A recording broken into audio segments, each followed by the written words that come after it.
आम आदमी पार्टी के नेताओं के बीच बवाल मचा हुआ है। सुनीता केजरीवाल के हाथों में कमान होने से तमाम नेता नाराज हैं, खेला होने की तैयारी में है। तो दूसरी तरफ सुप्रीम कोर्ट में ऐसा खेल कर दिया, केजरीवाल सिर्फ सर पटक रहे हैं। इन सब ने आप नेताओं की बेचैनी बढ़ा दी है। सबसे ज़्यादा अगर कोई डरा हुआ है तो वो है संजय सिंह। और इस हालात में क्या कहा गया है कि सबसे बड़े राजनीतिक प्रतिद्वंदी को कुचलने के लिए ईडी और मनी लॉन्ड्रिंग विरोधी कानून का दुरुपयोग किया है। इस बात का कोई सबूत नहीं है कि आम आदमी पार्टी को साउथ ग्रुप से रिश्वत मिली है। ऐसे में गोवा चुनाव अभियान में इस रकम का इस्तेमाल किया जाता है, लेकिन केजरीवाल अभी भी गुमराह करने के लिए कह रहे हैं। ऐसे समय याचिका करता है कि अवैध गिरफ्तारी हुई है। ये बातें गंभीर पूर्वाग्रह का संकेत देती है, जिसमें साफ साफ दिखाई दे रहा है कि सोशल मीडिया पर वायरल हो रही सत्येंद्र जैन के व्हाट्सएप चैट के बारे में भी लेकिन दावा किया जा रहा है कि शराब घोटाले में पैसों के लिए कोड वर्ड का इस्तेमाल किया गया था। इस पर कोर्ट ने भी अपना फैसला सुना दिया है। इसमें समय ज़रूर लगा, लेकिन इस पर सुनवाई होगी। दिल्ली हाई कोर्ट ने 9 अप्रैल को जो इन्होंने अपनी गिरफ्तारी के लिए चैलेंज किया था कि वह अवैध है, गलत है और राजनीतिक षड्यंत्र से उनको उठा कर के तिहाड़ में डाल दिया गया है, ताकि लोकसभा चुनाव में प्रचार न करने पे दिल्ली हाई कोर्ट के सामने भी तो अरविंद केजरीवाल ने यही सब कारण रखे थे कि कुछ बरामद की नहीं हुआ है। जी, हम पर मिथ्या आरोप लगाए जा रहे हैं। राजनीतिक शत्रुता के चलते, बदले की भावना के चलते यह सब किया जा रहा है। लेकिन दिल्ली हाई कोर्ट ने उनकी दलील सुनी नहीं थी और यह कहा था कि ईडी के पास तो पर्याप्त दस्तावेज हैं। आगे देखते हैं वीडियो में विस्तार से। सोशल मीडिया पर वायरल हो रही सत्येंद्र जैन की इस चैट के बारे में भी बताएं। हालांकि हम इस चैट की पुष्टि नहीं करते, लेकिन दावा किया जा रहा है कि शराब घोटाले में पैसों के लिए कोड वर्ड का इस्तेमाल किया गया। और ये देखना बड़ा दिलचस्प होगा कि सुप्रीम कोर्ट जल्दी ही इस पर अपना फैसला सुना देता है या इसमें समय लेगा। फैसला किस भी चीज पे सुनाना है। दिल्ली हाई कोर्ट ने 9 अप्रैल को जो इन्होंने अपनी गिरफ्तारी को चैलेंज किया था कि वो अवैध है, गलत है और राजनीतिक कारणों से उनको उठा करके तिहाड़ में डाल दिया गया है ताकि लोकसभा चुनाव में प्रचार ना करने पाए। दिल्ली हाई कोर्ट के सामने भी तो अरविंद केजरीवाल ने यही सब कारण रखे थे कि कुछ बरामदगी नहीं हुई है जी, हम पर मिथ्या आरोप लगाए जा रहे हैं, राजनीतिक शत्रुता के चलते, बदले की भावना के चलते ये सब किया जा रहा है। लेकिन दिल्ली हाई कोर्ट ने इनकी दलीलें सुनी नहीं थी और ये कहा था कि ईडी के पास तो पर्याप्त दस्तावेज हैं। फिर इन्होंने सुप्रीम कोर्ट में उसको चैलेंज किया था। तो सोमवार को सुप्रीम कोर्ट की जस्टिस खन्ना और जस्टिस दत्ता की जो पीठ है वो सुनवाई करेगी। दूसरा महत्वपूर्ण घटनाक्रम 30 अप्रैल पंजाब के मुख्यमंत्री भगवंत मान एक बार फिर तिहाड़ जा रहे हैं अरविंद केजरीवाल से मुलाकात करने के लिए। और ये मुलाकात वो अपनी मर्जी से कर रहे हैं या उन्हें तिहाड़ बुलाया गया है अरविंद केजरीवाल के द्वारा। अभी जरा इसका भी खुलासा होना है। लेकिन मेरा अपना व्यक्तिगत तौर पर यह मानना है कि इस बार भगवंत मान अपनी इच्छा से नहीं जा रहे हैं, उनको बुलाया गया है। और बुलाया किस लिए गया है, इस पर भी आज डिस्कशन करेंगे। मुझे लगता है कि जो एक दिन पहले यानी शनिवार को अरविंद केजरीवाल की धर्मपत्नी सुनीता केजरीवाल ने पूर्वी दिल्ली के इलाके में रोड शो किया है, जनसंपर्क किया है, उसको आगे बढ़ाने की तैयारियां शुरू हो गई हैं। और ये इसका विस्तार होगा अब हरियाणा में भी, इसका विस्तार होगा अब पंजाब में भी और गुजरात में भी। यानी अरविंद केजरीवाल अगर तिहाड़ में हैं, अगर जेल में हैं और वहां उनको लंबा रहना पड़ता है जिसके के पूरे पूरे संकेत हैं, तो ऐसे में उनकी पत्नी सुनीता केजरीवाल को अब स्टार प्रचारकों की उस सूची में नंबर 2 पर तो ऑलरेडी उनको रख दिया गया था। रामलीला मैदान में भी उन्होंने भाषण दिया था, जो इंडी अलायंस की बैठक हुई, जनसभा हुई थी। इसके बाद वो रांची भी गई थी, रांची में भी उन्होंने भाषण दिया था। अभी एक दिन पहले उन्होंने रोड शो किया है पूर्वी दिल्ली के जो इनके प्रत्याशी हैं उनके पक्ष में, और बीच बीच में माइक लेकर के भाषण भी दिए हैं। ये अलग बात है कि जो भाषण का कंटेंट था उसको लेकर के तमाम तरह के सवाल अब पूछे जा रहे हैं और सवाल उठ रहे हैं कि ये आई थी तो उसमें भी यही सब कहा था। लेकिन यहाँ जो सुप्रीम कोर्ट की याचिका है, इसमें इन्होंने क्या क्या कहा है सुनिए, बड़ा दिलचस्प है। याचिका में इन्होंने कहा है कि लोग से ठीक पहले मेरी गिरफ्तारी का तरीका और समय एजेंसी की मनमानी के बारे में बहुत कुछ कहता है। मेरी गिरफ्तारी आदर्श आचार संहिता लागू होने के बाद हुई है। केजरीवाल ने इस याचिका में यह भी कहा है कि केंद्र सरकार ने आम आदमी पार्टी और कुचलने के लिए धन शोधन निवारण अधिनियम के तहत ईडी और उसकी शक्तियों का दुरुपयोग किया है। तो यहां जरा ठहर करके इस पर चर्चा करते हैं।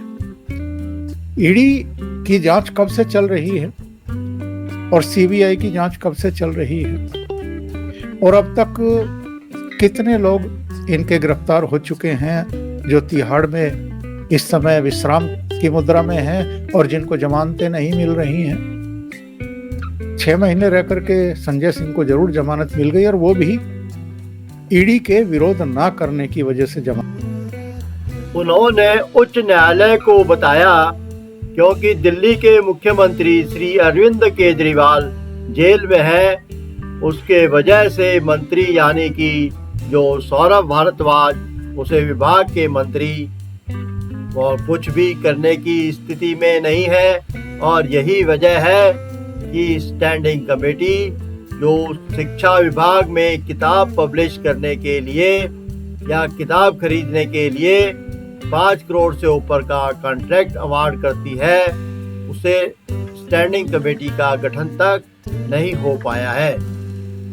के राष्ट्रीय अध्यक्ष उनके द्वारा, और उन्होंने कहा था कि 23 जनवरी 2024, 23 मार्च 2024 के बाद से दिल्ली में कोई सरकार नाम की चीज नहीं है, लिहाजा यहाँ लेफ्टिनेंट गवर्नर को आप रिट ऑफ मैंडेमस दें कि वह इस अरविंद केजरीवाल को डिसमिस करके किसी दूसरे को मुख्यमंत्री बना करके संवैधानिक रूप से सरकार को बहाल किया जाए।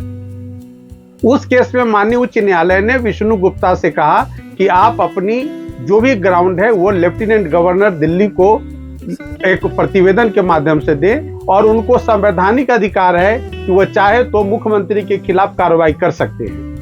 लेकिन अभी तक उस पर दिल्ली के जो लेफ्टिनेंट गवर्नर है उन्होंने उस प्रतिवेदन पर कोई फैसला नहीं लिया है।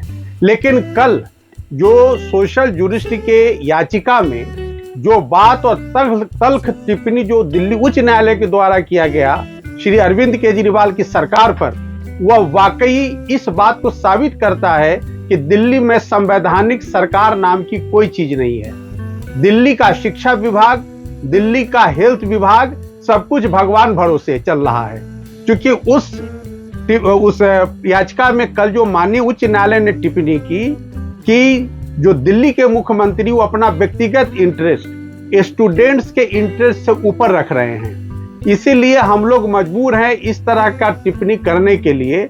और उन्होंने कहा कि यह देखना होगा सरकार को कि अगर फाइनेंशियल पावर वो नहीं डेलीगेट करते हैं दूसरे कॉम्पिटेंट अथॉरिटी को, तो ऐसी सूरत में यहाँ पर एक असंवैधानिक स्थिति उत्पन्न हो जाएगी, जो कि एक संवैधानिक रूप से चुने हुए सरकार और जनता के हित में नहीं है। इसलिए उन्होंने कहा कि दिल्ली के मुख्यमंत्री को इस पर जरूर कुछ फैसला लेना चाहिए। वो जेल में है, जेल से सरकार नहीं चल सकती है।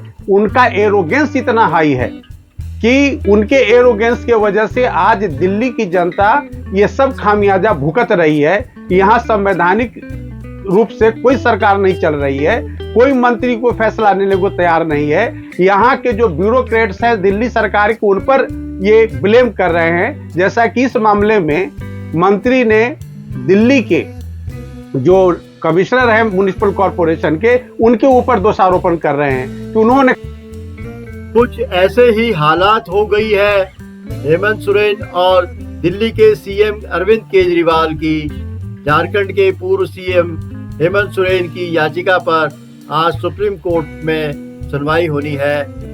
दरअसल केजरीवाल और सोरेन की एक ही शिकायत है, दोनों ने अपनी गिरफ्तारी को अवैध बताते हुए उसे चुनौती दी है।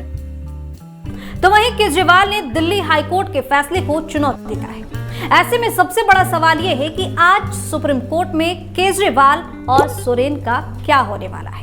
इसी पर चर्चा करने के लिए मेरे साथ स्टूडियो मौजूद है कैपिटल टीवी के editor in chief doctor Manish Kumar. Doctor साहब, स्वागत है आपका। धन्यवाद। आज सुप्रीम कोर्ट में क्या होने वाला है, केजरीवाल और हेमंत सोरेन दोनों? देखिए, केजरीवाल और हेमंत सोरेन दोनों को कोई राहत नहीं मिलने वाली है। कारण इन लोगों के खिलाफ अकाट्य सबूत है, इनके खिलाफ पर्याप्त गवाह हैं, इनके खिलाफ संगीन धाराएं लगी हुई है, इनके खिलाफ पीएमएलए कानून के तहत कार्रवाई की जा रही है। बचना मुश्किल ही नहीं, नामुमकिन है।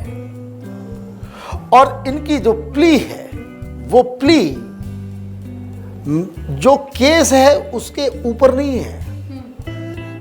ये प्ली जो है हवा हवाई है कि मैं सिटिंग चीफ मिनिस्टर हूं। भाई, सिटिंग चीफ मिनिस्टर तो क्या हो गया? सुरखाब के पर निकल आए तुम्हारे। चीफ मिनिस्टर हो तो क्या हो, भगवान हो गए? चीफ मिनिस्टर हो तो अपने घर में रहोगे, तुम्हारे ऊपर देश का कानून काम नहीं करेगा? अजीब बदतमीजी है ये। मैं सिटिंग चीफ मिनिस्टर हूं, सिटिंग चीफ, रोते रहो। ईडी जो सबूत दे रही है, उस सबूत के खिलाफ आपके पास काउंटर एविडेंस है या नहीं है? भाषण देने से कोर्ट में फैसला होता है क्या? भाषण देने से कोई बच सकता है थोड़ी। वहां सबूत चलता है, साक्ष्य चलता है। तो वो तो आज कुछ होने जाना है नहीं। हर जगह गुड्डा गुड्डी का खेल चल रहा है? तुम लोगों ने राजनीति को सड़क छाप बना दी है। और ये तमाशा कोई भी इंस्टीट्यूशन बर्दाश्त नहीं करेगा। अभी 2 दिन पहले हाई कोर्ट में क्या हुआ? Acting chief justice Delhi high court, he lost his patience. उन्होंने कहा कि आप हमको अंडरएस्टिमेट मत करो, तुम लोग सिर्फ सत्ता के लोभी, लालची, स्वार्थी हो और मक्कारी करते हो तुम लोग। ये Delhi acting chief justice high court के, उन्होंने ऑर्डर में डाला है। और ये सौरभ भारद्वाज कि देखिए हमारा मुख्यमंत्री जेल में है, हम बच्चों को, भाई तुम्हारे चक्कर में 2 लाख स्टूडेंट को किताबें नहीं मिल रही, यूनिफॉर्म नहीं मिल रहा, टीम के अंदर उसको क्लास करना पड़ रहा है, और तुम्हारा ये मुख्यमंत्री इस जिद पे अड़ा हुआ, जेल से चलाएंगे सरकार। सो डोंट फोर्स अस। एक कलम लिखूंगा सारी हेकड़ी निकल जाएगी। This is what justice Manmohan said in his order. और ये फिर नया मसला आ गया। तो इससे पहले कि आप लोगों को ये मीडिया और सोशल मीडिया ये गुमराह कर दे, समझ लीजिए क्या हुआ है। चुनाव के दौरान कोई भी प्रचार प्रसार का जो मटेरियल है उसको आप पब्लिक करते हैं तो उससे पहले इवन एक एक पैम्पलेट वो इलेक्शन कमीशन के पास वो जाएगा। इलेक्शन कमीशन के लोग वो देखते हैं, किसी उम्मीदवार का होगा तो रिटर्निंग ऑफिसर के पास जाएगा, वो देखेगा, बोलेगा ठीक है इसको चला सकते हो। रिलीफ हो तो वो पार्टी के काम को, पार्टी के प्रचार को ज्यादा तेजी से आगे बढ़ा सकेंगे। हालांकि ईडी ने इस मामले में अब तक जिस तरीके से अरविंद केजरीवाल की भूमिका को लेकर बोला है उससे साफ दिखता है कि ईडी अरविंद केजरीवाल के मामले में किसी भी तरह की राहत या उन्हें उनके प्रति सॉफ्ट होने की उम्मीद नहीं है। इस मामले में अभी तक जितने भी आम आदमी पार्टी के नेता गिरफ्तार हुए हैं उसमें से सिर्फ संजय सिंह को जमानत मिली है। बाकी दिल्ली के पूर्व मुख्यमंत्री मनीष सिसोदिया हों या सत्येंद्र जैन हों, तमाम नेता, राघव चड्ढा जो है वो काफी दिनों से बाहर हैं, वो भी हिंदुस्तान में नहीं आ रहे हैं, जिसका प्रचार पर असर पड़ रहा है। तो इस तरह से पार्टी के पास वो बड़े चेहरे प्रचार के लिए नहीं है जो पार्टी में होने चाहिए थे। सिर्फ एक संजय सिंह ऐसे राष्ट्रीय स्तर के नेता है पार्टी के, क्योंकि वो पार्टी के सांसद भी हैं, कई राज्यों में जा रहे हैं, इंडिया गठबंधन के नेता प्रत्याशियों के लिए प्रचार भी कर रहे हैं, अपनी पार्टी के लिए भी प्रचार कर रहे हैं। लेकिन संजय सिंह के अलावा कोई ऐसा बड़ा नेता इस समय पार्टी के पास नहीं है जिसकी थोड़ी सी ज्यादा कहा जाता है कि जिसके नाम पर, जिसके प्रचार पर वोट मिले। बाकी जितने सेकेंड लाइन ऑफ लीडरशिप है पार्टी की वो दिल्ली के नेता दिल्ली तक सीमित है, पंजाब के नेता पंजाब तक सीमित है। भगवंत मान का जरूर कोशिश की जा रही है कि उनका भी दिल्ली में प्रचार करवाया जाएगा, दिल्ली में वो वोट मांगेंगे। लेकिन पार्टी को ये लगता है कि अगर अरविंद केजरीवाल को किसी तरह की राहत मिल जाए तो वो बड़े फायदेमंद रहेगा। दरअसल अरविंद केजरीवाल की गिरफ्तारी के बाद से ही लगातार उनकी पार्टी इस तरीके के आरोप लगा रही है कि ये पूरी गिरफ्तारी राजनीतिक है, राजनीतिक कारणों से उनकी गिरफ्तारी की गई और केवल चुनाव प्रचार से रोकने के लिए चुनाव आचार संहिता लगने के बाद उनकी गिरफ्तारी की गई। वहीं ईडी का ये कहना है कि गिरफ्तारी से पहले अरविंद केजरीवाल को 8-9 बार सम्मन जारी किए गए थे। अक्टूबर-नवंबर से उन्हें सम्मन दिए जा रहे थे, लेकिन जब वो तमाम सम्मन पर भी नहीं आए बुलाने पर, उसके बाद उन्हें गिरफ्तारी की गई और उससे पहले हाईकोर्ट तक वो गए और उनको किसी तरह की रिलीफ नहीं मिली थी। उन्होंने अपने समन, जो उनको समन चैलेंज किया गया था, उसको भी चुनौती दी थी, लेकिन उसमें भी उन्हें किसी तरह की रिलीफ नहीं मिल पाई थी, किसी तरह की राहत नहीं मिली थी। जिसके बाद ईडी ने उनको गिरफ्तार किया और ईडी का ये कहना है कि तमाम सबूतों के आधार पर ये गिरफ्तारी की गई है। बहरहाल अरविंद केजरीवाल की गिरफ्तारी एक ऐसा कारण रहा जिसने एक तरह से विपक्ष को एक मौका दिया एक नैरेटिव चुनाव में लाने के लिए। अरविंद केजरीवाल की गिरफ्तारी के बाद ही इंडिया गठबंधन की पहली रैली दिल्ली के रामलीला मैदान में हुई। तमाम राजनीतिक दल जो विपक्ष के हैं वो सब शामिल हुए। कांग्रेस की तरफ से कांग्रेस अध्यक्ष राहुल गांधी, कांग्रेस अध्यक्ष मल्लिकार्जुन खड़गे,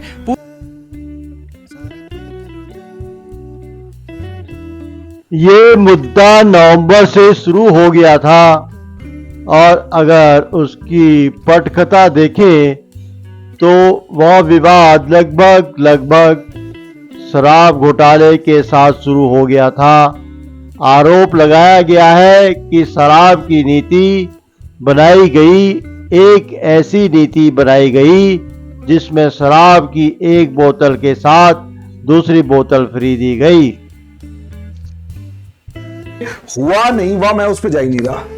मैं सिर्फ इतना कह रहा हूं कि उसके बाद रोज कोई ना कोई खबर आई रहती है। Supreme court, high court, sessions court, lower court, Rouse Avenue court, कहीं ना कहीं कोई ना कोई टेंट्रम चल रहा होता है। उसके बाद गाहे बगाहे ऐसी खबर भी आ जाती है कि पंजाब पुलिस ने किसी पे एफआईआर कर दी है, पंजाब में कहीं किसी ने किसी पर एफआईआर कर दी और सारी एफआईआर पंजाब में ही होती है।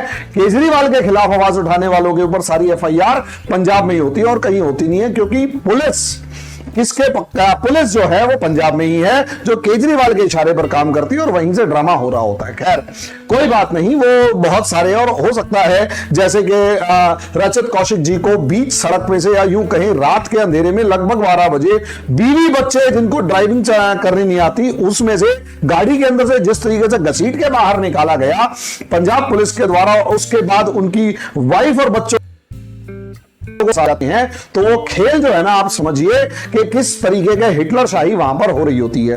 खैर हम उस पर अभी नहीं जा रहे हैं, क्योंकि कहीं ना कहीं दुनिया को हिटलर जो है वो बीजेपी के अंदर दिखाई देता है और बीजेपी के सपोर्ट में आवाज उठाने वालों को जिसे कहते हैं ना मसल के रख दिया जाता है और बीजेपी कुछ नहीं करती, उसका भी कुछ नहीं कहा जा सकता।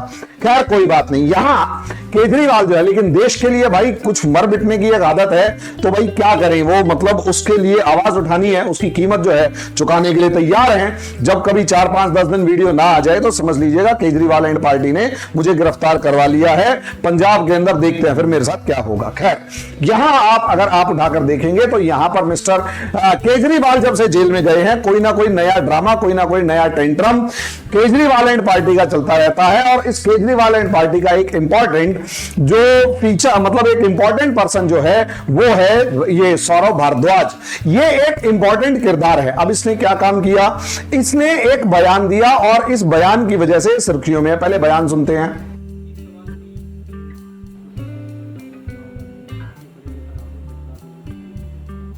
देखिए राघव जो हैं यूके में हैं, उनकी आईज के अंदर कोई कॉम्प्लिकेशन हो गई थी और मुझे बताया गया कि वो इतनी गंभीर थी कि उसकी वजह से वो जो है उनकी आई साइट भी जा सकती थी और उसका इलाज कराने वो वहाँ पे गए हैं और हमारी पूरी शुभकामनाएं हैं उनके साथ। वो स्वस्थ होकर जल्द जो है वापस लौटेंगे और प्रचार में जुटेंगे। अब अगर ये जो मामला है इसे आप सुनेंगे तो साफ कह रहा है कि राघव चड्ढा आईज में कुछ प्रॉब्लम होगी जैसे इसे पता है, और उसके बाद वो इतनी गंभीर थी कि अंधे भी हो सकते थे। तो सवाल तो ये कई बार उठ चुके हैं कि मैं सर एक बात बता दीजिए, क्या वो इलाज दिल्ली में नहीं हो सकता था? आपके मोहल्ला क्लिनिक से लेकर हेल्थ सर्विसेज से लेकर क्या वो इलाज वहां हो सकता था या नहीं हो सकता था? आंसर है वो इलाज वहां नहीं हो सकता था। क्यों नहीं हो सकता था वो इलाज वहां पर? वो इलाज वहां पर इसलिए नहीं हो सकता था क्योंकि वहां कोई मोहल्ला क्लिनिक दिल्ली में है ही नहीं।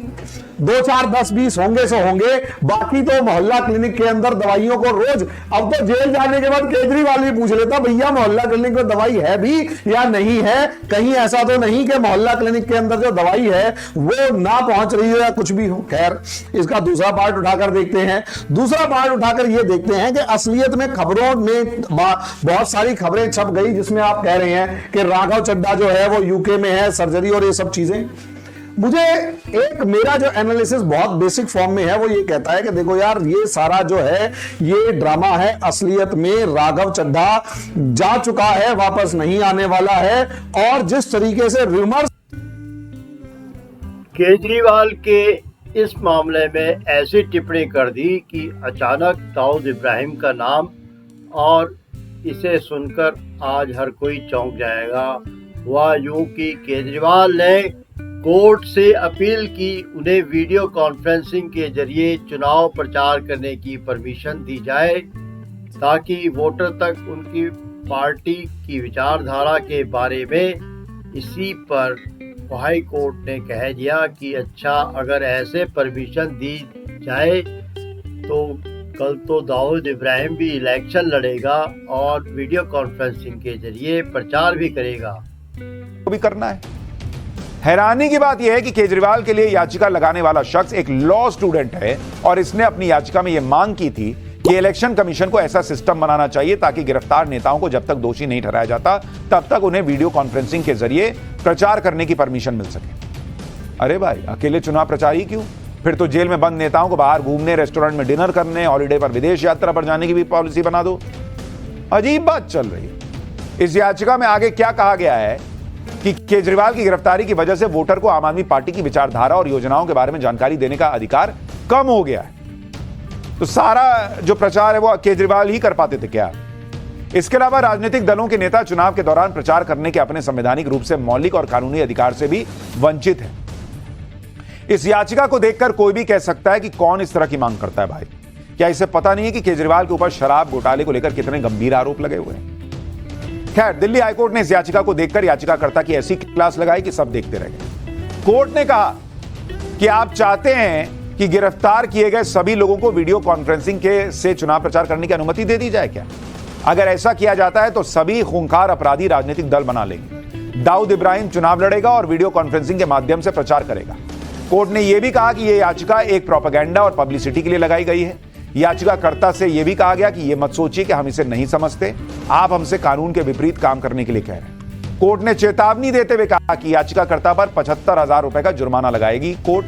इस पर वकील ने कहा कि याचिकाकर्ता इस बात पर कोर्ट ने कहा कि अगर वकील साहब याचिका लगाने वाले लॉ स्टूडेंट को कानून की शक्ति के बारे में सिखाएं तो जुर्माना नहीं लगाया जाएगा। यानी छापने वाला न्यूयॉर्क टाइम्स भी मुंह छिपाता फिर रहा होगा इस वक्त। आपने अरविंद केजरीवाल के भाषणों में अक्सर यह कहते हुए उन्हें सुना होगा कि दिल्ली में तो स्कूलों का कायाकल्प हो गया है, दिल्ली के स्कूल वर्ल्ड क्लास हो गए हैं, दिल्ली में गरीबों के बच्चों को बहुत शानदार सुविधाएं मिल रही हैं। मनीष सिसोदिया ने तो ऐसा एजुकेशन सिस्टम बना दिया कि मनीष सिसोदिया को भारत रत्न मिल जाना चाहिए। लेकिन आपको जानकर हैरानी होगी कि दिल्ली एमसीडी में पढ़ने वाले करीब 8 लाख बच्चों के पास इस सो कॉल्ड शानदार शिक्षा मॉडल में अपने कोर्स की किताब तक नहीं है। कोर्स की किताब नहीं है करीब 8 लाख बच्चों के पास। स्कूल जाने के लिए यूनिफॉर्म नहीं है इस world class so called world class model में। लेकिन इस पर जब दिल्ली हाई कोर्ट ने केजरीवाल सरकार से सवाल किया तो जो जवाब दिया गया वो सुनिएगा तो माथा पीट लीजिएगा। आज कोर्ट में क्या हुआ ये आगे बताऊंगा, लेकिन पहले यह सुन लीजिए कि पिछली सुनवाई यानी 26 अप्रैल को केजरीवाल सरकार की बातें सुनकर हाईकोर्ट ने कैसी फटकार लगाई। ऐसी फटकार लगाई कि सुनने वाले सन्न रह गए। लेकिन वही है, कई चैनलों पर आपको यह खबर ही नहीं मिलेगी, इसलिए हमारा काम है हम आपको बता दें। हाईकोर्ट ने दिल्ली सरकार और अरविंद केजरीवाल के बारे में कोर्ट में क्या क्या कहा उसके बारे में आगे बताता हूं, लेकिन पहले इस पूरे मामले के बारे में समझ लीजिए। दरअसल दिल्ली हाईकोर्ट में एक याचिका लगाई गई थी जिसमें यह बताया गया कि दिल्ली 88,224 बच्चे पढ़ते हैं। इन बच्चों को अभी तक किताबें, नोटबुक, यूनिफॉर्म कुछ नहीं मिला है, जबकि स्कूल का सेशन शुरू हुए 1 महीना होने वाला है। पिछले साल 2023-24 में भी 2 लाख से ज्यादा बच्चों को किताब, नोटबुक नहीं मिली थी। 2 लाख से ज्यादा बच्चों। सोचिए इन गरीब बच्चों ने किस तरह अपनी पढ़ाई पूरी की होगी। दरअसल नर्सरी से 8वीं तक की पढ़ाई शिक्षा का अधिकार कानून के तहत आता है, इसलिए सभी बच्चों को सरकार की तरफ से निःशुल्क किताबें दी जाती। दिल्ली नगर निगम के कुल 250 वार्ड और 12 जोन में कुल 1534 स्कूल हैं। इन स्कूलों को चलाने की जिम्मेदारी निगम के शिक्षा विभाग के पास होती है। यह विभाग अब केजरीवाल सरकार के अंडर आता है, लेकिन इस हालत को देखकर ऐसा लगता है कि दिल्ली के एमसीडी स्कूल दिल्ली